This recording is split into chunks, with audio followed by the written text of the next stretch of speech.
Hello everyone, welcome to DP class. कैसे हो आप सब। पहले बच्चों, हम लोग मेल रिप्रोडक्टिव सिस्टम और फीमेल रिप्रोडक्टिव सिस्टम सीख चुके हैं। आज हम लोग सीखने वाले हैं बेटा प्री फर्टिलाइजेशन इवेंट्स के बारे में। देखिए, फर्टिलाइजेशन क्या होता है, मेल एंड फीमेल गैमेट्स का फ्यूजन ही क्या कहलाता है, फर्टिलाइजेशन कहलाता है।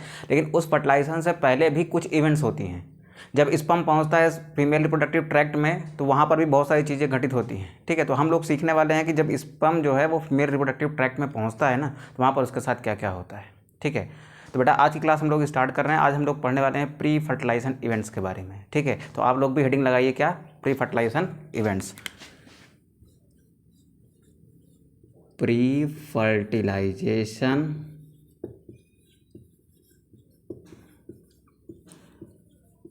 इवेंट्स के बारे में।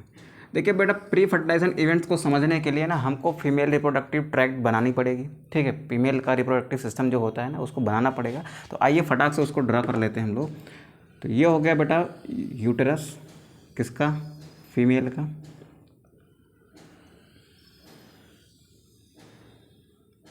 चलो, ये हो गया बेटा फीमेल यूट्रस। फीमेल यूट्रस से लगी हुई ये हो गई आपकी वेजाइना की कैनाल, इसको आपने वेजाइनल कैनाल कह दिया। ये हो गया वेजाइनल ओरिफाइस। इस वाले पार्ट को, ये वाला जो इतना हिस्सा है,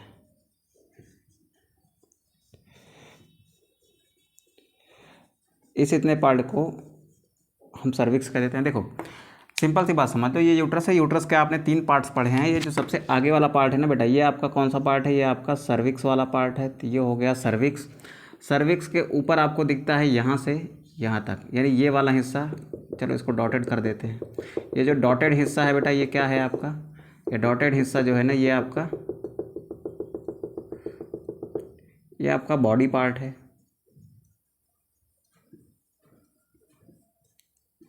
ठीक है, और डॉटेड हिस्से के ऊपर ये जो दिख रहा है आपको, ये ग्रीन कलर का डॉटेड हिस्सा ना, ये आपका फंडस पार्ट है। किसका बेटा, यूटेरस का। ठीक है, थोड़ा सा रिकैप भी हो जा रहा है। ये क्या है हमारा, ये हमारा फंडस पार्ट है। ठीक है, अब देखो यहाँ पर क्या लगी होती है बेटा, यहाँ पर ऐसे एक ट्यूब लगी होती है जिसको आप कहते हो फैलोपियन ट्यूब।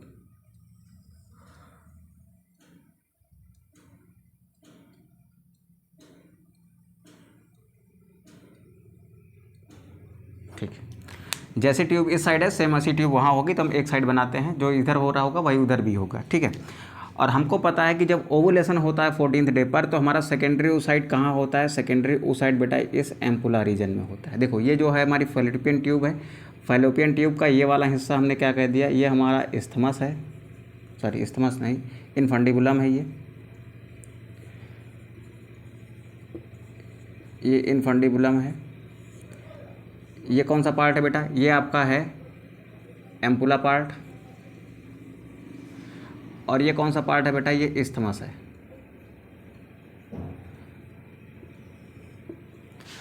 अब देखो कुछ पार्ट जो है ना इसका, कुछ पार्ट कहाँ पर दिख रहा है इसका, इस फैलोपियन ट्यूब का आपको कुछ पार्ट दिख रहा है कहाँ पर, यूट्रस के अंदर। ये वाला हिस्सा, यूट्रस के अंदर जो हिस्सा दिख रहा है ना, उसको आप कहते हैं बेटा इंटर यूट्राइन पार्ट। इसको आप कह दिया आपने inter uterine part of fallopian tube.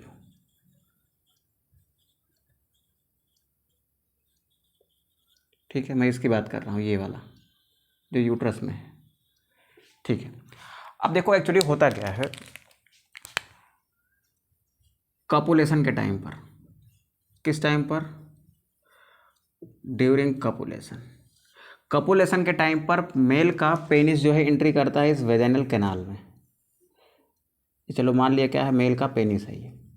ठीक है, मेल का पेनिस एंट्री करता है बेटा वेजाइनल कैनाल में। वेजाइनल कैनाल में एंट्री के बाद वो क्या करता है, सीमेंस को डिपॉजिट कर देता है कहाँ पर, वेजाइनल कैनाल में। ठीक है, तो पहली बात हम क्या लिख सकते हैं, during copulation. During copulation female के ट्रैक्ट में मेल क्या करता है, अपना सीमेन एजैकुलेट कर देता है। तो during copulation male ejaculate semen in vagina of female। ठीक है, कपुलेशन के टाइम मेल क्या करता है, इजैकुलेट कर देता है अपने सीमेन को, कहाँ पर, फीमेल की वेजाइना में। अच्छा, फीमेल की वेजाइना में स्पर्म का आ जाना या फिर सीमेन का आ जाना क्या कहलाता है बेटा, इंसेमिनेशन कहलाता है। ठीक है, क्या कहलाता है बेटा, वो इंसेमिनेशन कहलाता है। तो आप छोटी सी हेडिंग लगा लीजिए आप, इंसेमिनेशन की। What is insemination? जब मेल अपना सीमेन इंट्रोड्यूस कर देता है फीमेल रिप्रोडक्टिव ट्रैक्ट में, तो उस प्रोसेस को आप क्या कहते हो, इंसेमिनेशन कहते हो। तो इंसेमिनेशन क्या है, insemination is the process of, it is the process of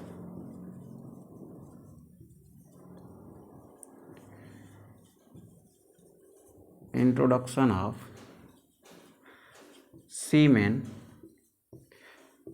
in female reproductive tract. Female reproductive tract में सीमेन का इंट्रोड्यूस होना ही क्या कहलाता है बेटा, इंसेमिनेशन कहलाता है। इंसेमिनेशन हो गया तो यहाँ पर क्या आ गया, ये आ गया बेटा आपका सीमेन, कहाँ पर, वेजाइनल कैनाल में। तो वेजाइनल कैनाल में जो सीमेन आया है ना, उस सीमेन में स्पर्म्स के नंबर जो होते हैं ना, अप्रॉक्सीमेट 200 to 300 मिलियंस होते हैं। तो इन दिस सीमेन लिख लेते हैं, in this semen there are 200 to 300 million sperms are present in, present लिख लेते हैं। चलो, in this semen there are 200 to 3 million sperms are present. मतलब यहाँ पर जो आया हुआ है सीमेन, इसमें इनिशियली कितने होते हैं, इनिशियली इसमें 200 to 300 मिलियन स्पर्म होते हैं। ठीक है, अब ये 200 to 300 मिलियन स्पर्म क्या करते हैं, ये बेटा आगे की तरफ बढ़ते हैं। आगे की तरफ बढ़ते हैं तो देखो, ये तो आपकी वेजाइनल कैनाल है, और इस कैनाल को आप क्या कहते हो, इसको आप कहते हो सर्वाइकल कैनाल। ठीक है, क्या कहते हो बेटा, इसको सर्वाइकल कैनाल कहते हो। तो ये जो स्पर्म्स है ना, ये स्पर्म्स अपने टेल के मूवमेंट के थ्रू आगे की ओर बढ़ते हैं, यानी ऊपर की ओर बढ़ते हैं, और कहाँ पहुँचते हैं बेटा, सर्वाइकल कैनाल में। तो out of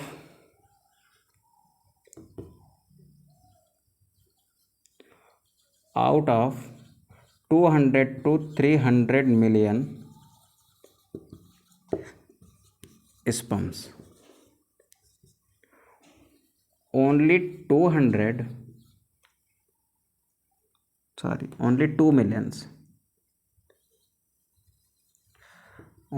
million sperms reached in cervical canal through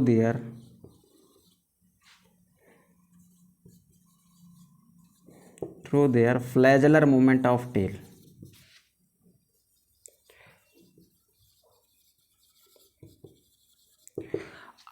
इनकी टेल्स में क्या होता है, मूवमेंट होता है। 200 से 300 मिलियन स्पर्म्स हैं यहाँ पर, उसमें से क्या होता है, केवल 2 मिलियन स्पर्म पहुँचते हैं कहाँ पर, आपकी सर्वाइकल कैनाल में। अब यहाँ पर जो स्पर्म पहुँचे हैं, यहाँ पर ये जो स्पर्म्स पहुँचे हैं बेटा, यहाँ पर जो स्पर्म्स हैं वो स्पर्म्स कितने हैं, 2 मिलियन के आसपास हैं। अब आपको ये भी पता है कि जो सीमेन होता है ना बेटा, सीमेन के अंदर एक मटेरियल होता है जिसको आप प्रोस्टाग्लैंडिन कहते हो। सीमेन है प्रोस्टाग्लैंडिन। वो प्रोस्टाग्लैंडिन कहाँ से आया था, तो आप याद करिए कि सीमेन कहाँ से बनता है, सेमिनल वेसिकल से कुछ फ्लूइड निकलता है, उस फ्लूइड में प्रोस्टाग्लैंडिन भी होता है। ठीक है, तो वो प्रोस्टाग्लैंडिन यहाँ पर क्या करेगा वो समझते हैं। तो हम क्या लिखते हैं बेटा यहाँ पर, सीमेन हैव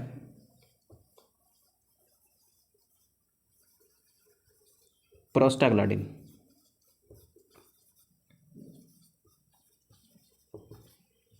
सीमेन के पास क्या होता है बेटा, प्रोस्टाग्लैंडिन होता है। जो सीमेन के पास प्रोस्टाग्लैंडिन होता है ना, वो क्या करता है, सीमेन के पास जो प्रोस्टाग्लैंडिन होता है ना, वो इस फीमेल रिप्रोडक्टिव ट्रैक्ट में ना रिवर्स पेरिस्टाल्टिस कराता है। अब बेटा रिवर्स पेरिस्टाल्टिस क्या होती है, देख इसमें क्या होता है, ऐसे करके मूवमेंट्स होता रहता है। ऐसे मूवमेंट जो चलता है वो पेरिस्टाल्टिस है, और रिवर्स पेरिस्टाल्टिस का मतलब ये ऐसे उल्टा चलेगा। जब उल्टा चलेगा ना, तो ये नीचे की चीज़ को कहाँ खींचेगा, ये खींचेगा ऊपर की ओर। तो यहाँ पर जो स्पर्म्स है ना, अगर इसमें रिवर्स पेरिस्टाल्टिस होने लगेगी तो ये कहाँ पर भागेगा, ये ऊपर की ओर भागेगा। मेरी बात समझो, पेरिस्टाल्टिस होती है तो ये ऐसे करता, ठीक है, रिवर्स पेरिस्टाल्टिस हो रही है, यानी ये ऐसे कर रहा है, यानी ये नीचे से कहाँ लेके जा रहा है, इसको ऊपर की ओर लेके जा रहा है। तो ये जो प्रोस्टाग्लैंडिन है कहाँ का, सीमेन का जो प्रोस्टाग्लैंडिन है वो यहाँ पर क्या कॉज कराता है, यहाँ पर वो कॉज कराता है रिवर्स पेरिस्टाल्टिस को। और रिवर्स पेरिस्टाल्टिस के कारण क्या होता है, स्पर्म्स का मूवमेंट होता है कहाँ पर, अपवर्ड्स। अपवर्ड्स मतलब कहाँ होता है, वो सर्वाइकल कैनाल से कहाँ होगा, यूट्रस की ओर, और वो इस इंटर यूट्राइन पार्ट को पार करते हुए कहाँ पहुँचेंगे, इस्थमस से होते हुए एम्पुला में पहुँच जाएंगे। ठीक है, तो हम क्या लिखते हैं बेटा, इसको थोड़ा सा स्क्रीनशॉट करो आप फटाक से, तो इसको मैं रफ करके यहाँ पर फिर वही बात लिखता हूँ मैं।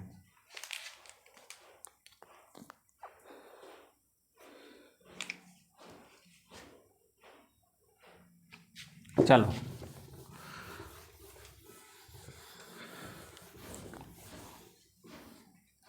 देखो,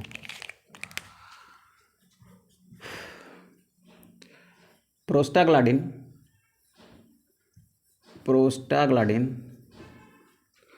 present in semen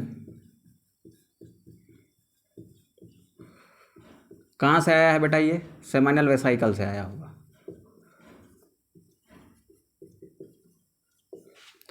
semen cause reverse पेरिस्टाल्टिस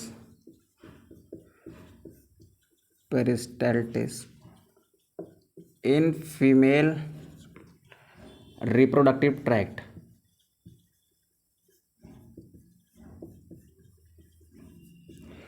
which help sperms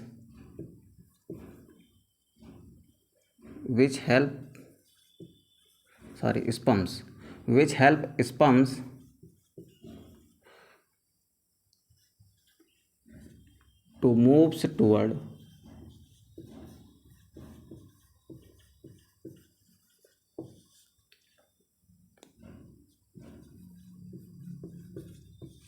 upper part of uterus and reached into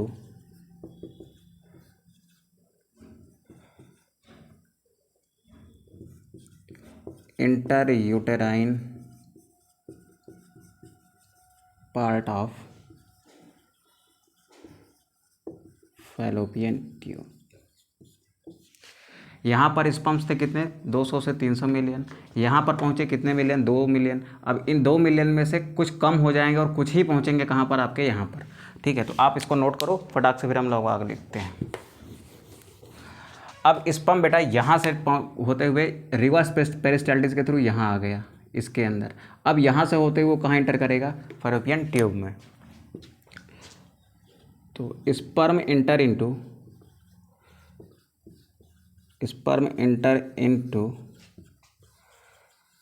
fallopian tube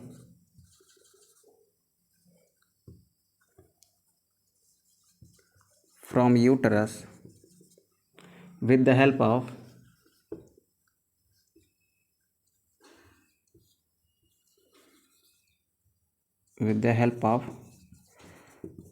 reverse peristaltis through interuterine part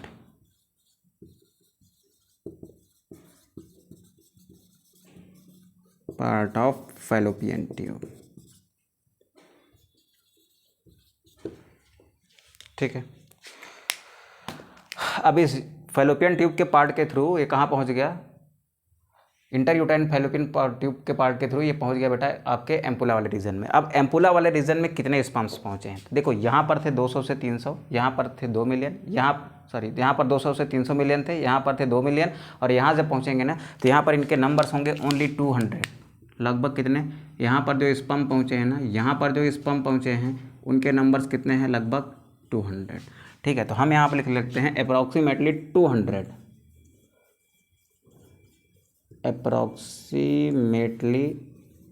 200 sperms are reached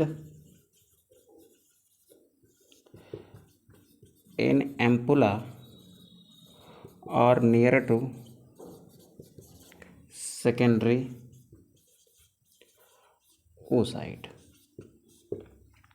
अब ये सेकेंडरी oocyte भी इसी टाइम पर बढ़ते हुए कहाँ पहुँच गया, यहाँ पर। अब सेकेंडरी oocyte के नज़दीक कितने स्पर्म पहुँचे हैं, लगभग 200। अब ध्यान से सुनेंगे, क्या ये 200 के 200 स्पर्म इसको फर्टिलाइज कर सकते हैं? तो आंसर है अभी नहीं कर सकते।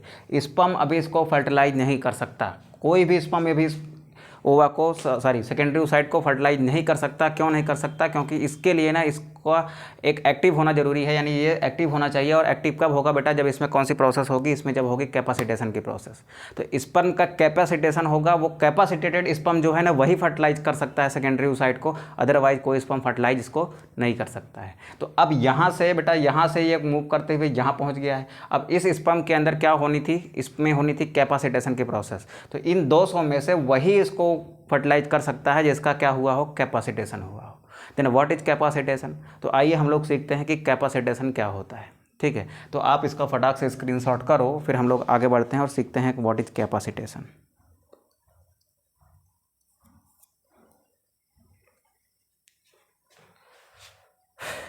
चलो,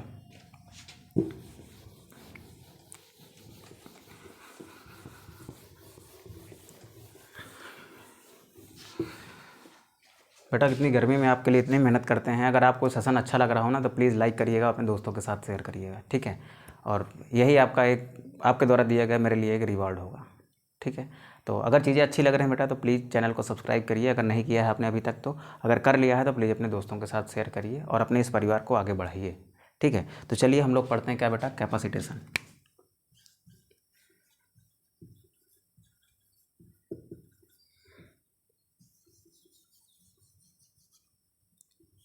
ठीक है, हम ये समझने की कोशिश करते हैं बेटा कि कैपेसिटेशन क्या होता है। देखिए, जैसे जैसे ये स्पर्म आगे की तरफ मूव करेगा, जैसे जैसे ये स्पर्म, देखो मान लो ये स्पर्म है, ये ऐसे आगे की तरफ मूव करता हुआ चला जा रहा है, तो जैसे जैसे ये मूव करेगा ना तो इस फीमेल के रिप्रोडक्टिव पार्ट से बहुत सारे सिक्रीशंस आके इसके ऊपर ऐसे गिरते हैं।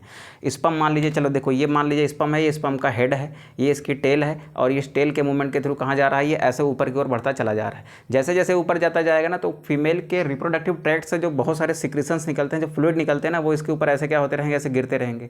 मान लो ऐसे जा रहा है, बारिश की बूंदों की तरह वो क्या कर रहे हैं? इस पर गिर रहे हैं और इसको भिगो रहे हैं। तो बेटा स्पर्म की जो यहाँ पर प्लाज्मा मेम्ब्रेन होती है, ध्यान से सुनो मेरी बात को।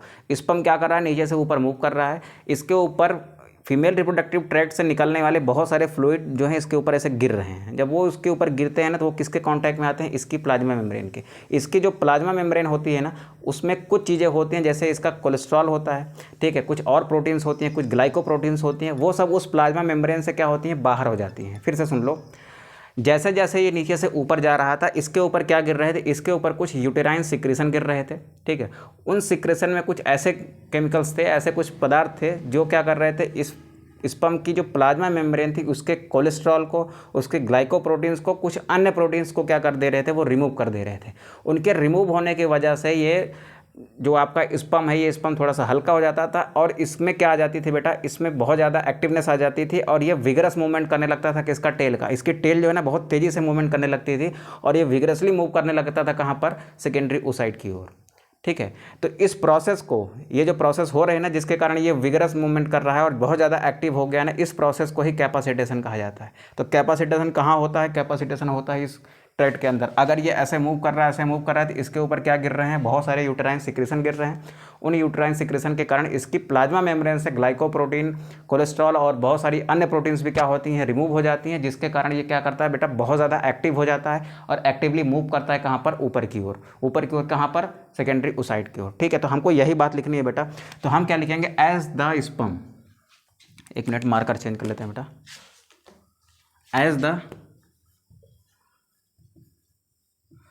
as the sperm moves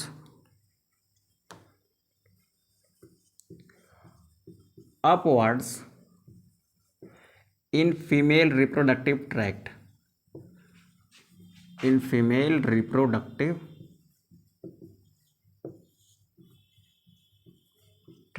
मतलब ये स्पर्म जो है ना ऐसे मूव कर रहा है कहाँ पर? रिप्रोडक्टिव ट्रैक्ट में। तब इसके साथ क्या होता है? सम यूट्राइन सिक्रेशन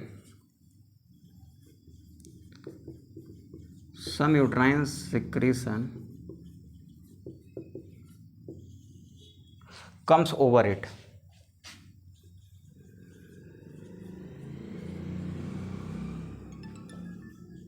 इसके ऊपर आता है।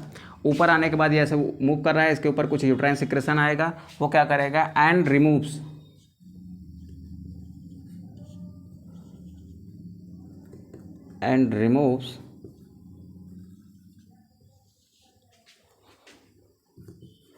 The cholesterol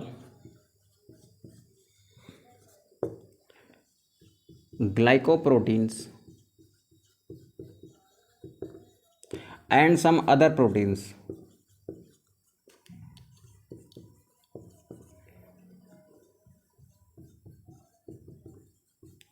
from plasma membrane of sperm.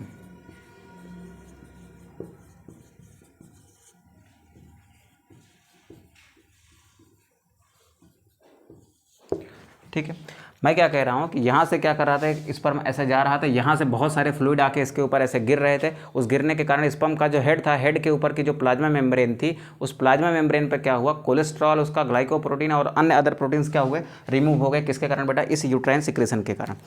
ठीक है, तो अब प्लाज्मा मेम्ब्रेन के पास क्या नहीं है, प्लाज्मा मेम्ब्रेन के पास कोलेस्ट्रॉल नहीं है, ग्लाइकोप्रोटीन नहीं है और क्या नहीं है, कुछ अदर प्रोटीन्स नहीं है। ठीक है, जिसके कारण है, इसके कारण प्लाज्मा मेम्ब्रेन में चेंज आने के कारण स्पर्म में भी कुछ चेंज आएगा बेटा। तो अब स्पर्म में क्या चेंज आएगा वो समझो। स्पर्म में इतना सब हो जाने के बाद ना स्पर्म कैसा हो जाएगा, स्पर्म इज कैपेसिटेटेड।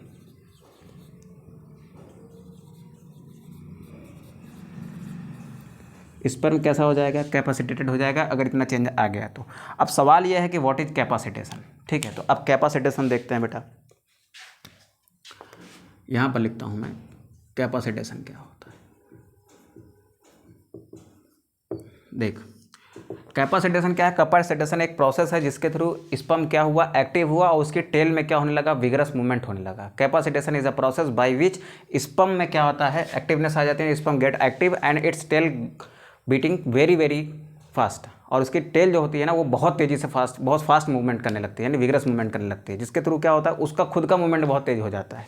ठीक है, तो हम क्या लिखते हैं, it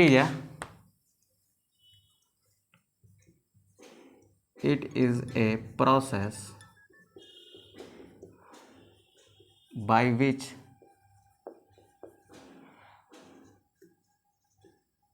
sperm get active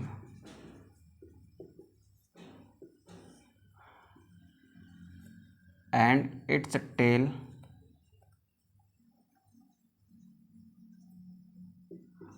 moving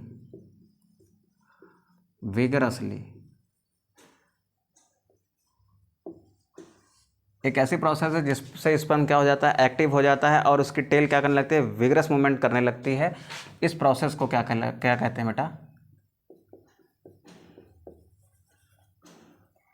this process is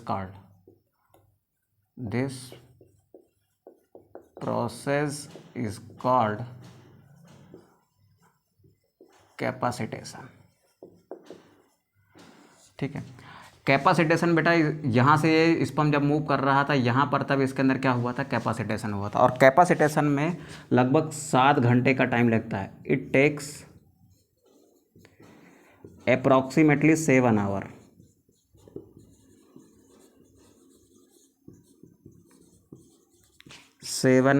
for capacitation.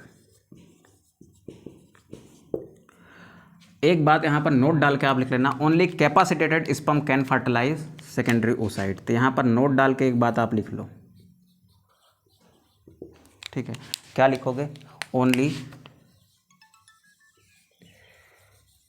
Capacitated sperm can fertilise the secondary oocyte।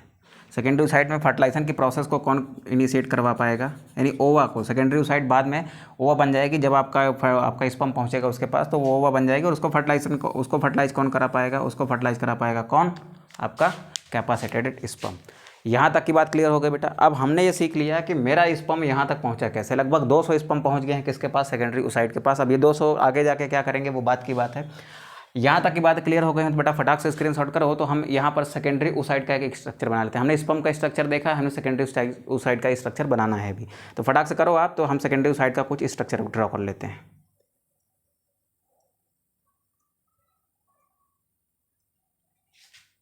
ठीक है, चलो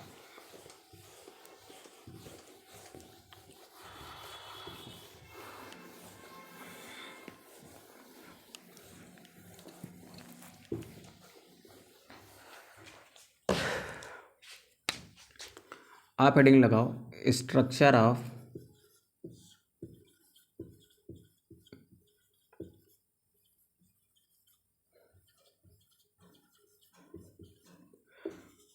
सेकेंडरी oocyte। सेकेंडरी oocyte का स्ट्रक्चर हमको देखना है। देखो बेटा, ये हो गई प्लाज्मा मेम्ब्रेन। सेकेंडरी oocyte की क्या हो गई, ये प्लाज्मा मेम्ब्रेन। तो फर्स्ट ऑफ ऑल इसको हम लिख लेते हैं, ये क्या है, plasma membrane. This one is the plasma membrane of secondary oocyte। Secondary oocyte के प्लाज्मा मेम्ब्रेन के अंदर ये क्या हो गया, ये हो गया उसका न्यूक्लियस।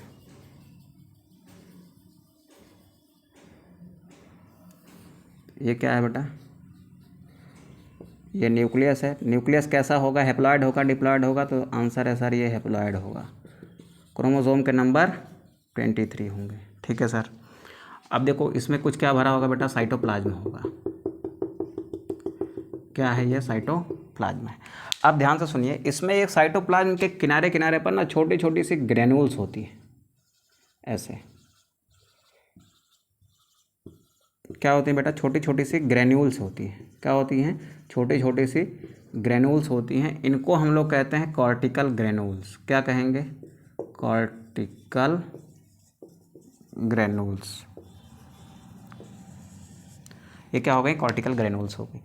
अब इस प्लाज्मा मेम्ब्रेन के बाहर एक कंटिन्यूअस लेयर होती है ग्लाइकोप्रोटीन की, जिसको आप क्या कहते हैं बेटा, जिसको आप ज़ोना पेलुसिडा कहते हो। और ये रेड कलर की क्या है, ये रेड कलर की बेटा आपकी ग्लाइकोप्रोटीन लेयर है, जो कहाँ पर पाई जा रही है, प्लाज्मा मेम्ब्रेन के चारों ओर। क्या है ये, इसको मैंने कह दिया ये है ज़ोना पेलुसिडा। किसकी बनी हुई, ग्लाइकोप्रोटीन की बनी हुई। ग्लाइकोप्रोटीन की बनी हुई ये लेयर है आपकी ज़ोना पेलुसिडा। अब इस ज़ोना पेलुसिडा के बाहर, इस ज़ोना पेलुसिडा के बाहर यहाँ पर एक और लेयर होती है बेटा, जिसको आप कहते हो कोरोना रेडियाटा लेयर। क्या है ये, एक कोरोना रेडियाटा है।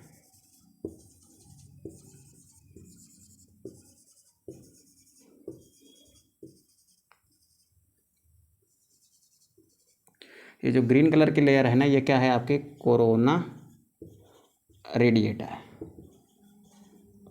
अब बात को ध्यान से सुनो बेटा, ये जो कोरोना रेडिएटा की लेयर है उससे अंदर क्या है, ग्लाइकोप्रोटीन की लेयर है ना। इस ग्लाइकोप्रोटीन की लेयर के ऊपर बहुत सारे, ग्लाइकोप्रोटीन की लेयर के ऊपर बहुत सारे रिसेप्टर होते हैं बेटा। क्या होते हैं, ऐसे बहुत सारे रिसेप्टर होते हैं।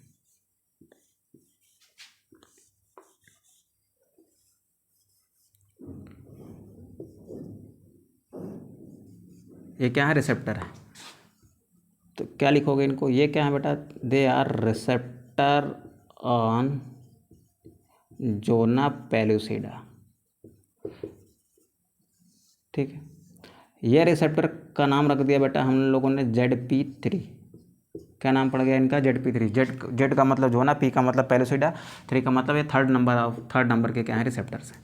ठीक है, तो ये रिसेप्टर ऐसे हैं जिससे आके स्पर्म आपका बाइंड करेगा। तो वो बात की बात है बेटा, उसको देखेंगे बाद में। हम क्या कहते हैं, ज़ोना पेलुसिडा के ऊपर क्या होता है, बहुत सारे रिसेप्टर्स होते हैं, इनको हम क्या कहते हैं, ZP3 रिसेप्टर्स। अब यहाँ पर एक बात देखो कि ये जो आपकी ज़ोना पेलुसिडा की लेयर है, उस प्लाज्मा मेम्ब्रेन के बीच में कुछ गैप नज़र आ रहा है कि नहीं नज़र आ रहा है, गैप नज़र आ रहा है ना। ये जो गैप नज़र आ रहा है ना, इस गैप को आप कहते हैं बेटा पेरीवाइटेलाइन स्पेस। क्या कहते हैं इसको, पेरीवाइटेलाइन स्पेस। ठीक है, तो ये स्ट्रक्चर किसका है बेटा, ये स्ट्रक्चर आपके सेकेंडरी oocyte का है। ठीक है, तो हमने आज की क्लास में क्या सीखा, हमने ये सीखा कि जो हमारा इंसेमिनेशन के बाद जो स्पर्म हमारा वेजाइना में आता है, वो कैसे पहुंचता है हमारे सेकेंडरी ओसाइट के पास तक, उसमें क्या सारे चेंज आते हैं, कैसे पहुंचता है, ये सीखा हमने। फिर हमने ये सीखा कि कैपेसिटेशन क्या होता है। फिर हमने ये सीखा कि हमारा सेकेंडरी ओसाइट कैसे बना होता है। ठीक है, तो अब हम अगली क्लास में क्या सीखेंगे? अगली क्लास में हम ये सीखने वाले हैं कि जो 200 स्पर्म्स बेटा यहाँ पर सेकेंडरी ओसाइट के पास पहुँचे हैं ना, वो क्या करेंगे इस सेकेंडरी ओसाइट के साथ में, इसमें क्या चेंज ले आएंगे, वो कैसे बाइंड करेंगे और फर्टिलाइजेशन की प्रोसेस कैसे होगी, ये हम लोग सीखने वाले हैं अगली क्लास में। ठीक है, तो मिलते हैं बेटा नेक्स्ट क्लास में। तब तक के लिए थैंक यू सो मच।